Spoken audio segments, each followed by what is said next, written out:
an audit is now looking into alleged anomalous flood control projects in Bulacan. This as some residents in the province are now planning to abandon their homes as their areas are now almost uninhabitable due to being a perennial water world.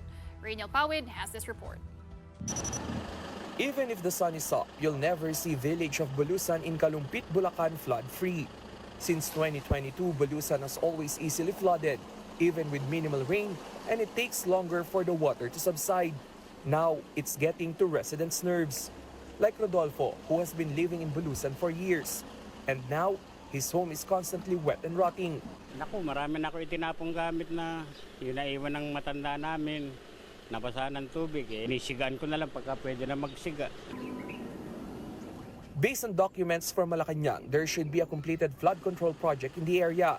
But President Bongbong Marcos saw for himself that the project remains unfinished, short by 200 meters. And what has been built is already showing signs of damage.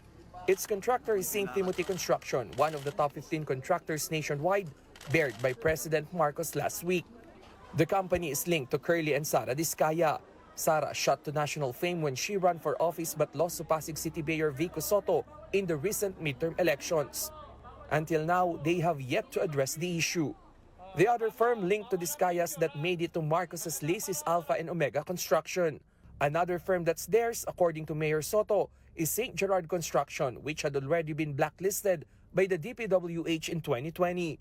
The Commission on Audit is now looking into this project, which is part of the 548 billion pesos that's been allotted for flood control in the whole country for the past 3 years. 44 billion pesos of that went to Bulacan, the largest allotment for Central Luzon. But when asked if he was aware of the huge flood control projects in his province, this is all Bulacan Governor Daniel Fernandez has to say. Hindi ko po alam yung mga project na ganyan dyan. Actually, sa kanila po yan. Tinulungan ko pa nga ang DP COA Chairperson Gamalier Cordoba has ordered all supervising auditors and audit team leaders of the Department of Public Works and Highways district offices in Central Luzon to submit all relevant documents necessary for fraud audit.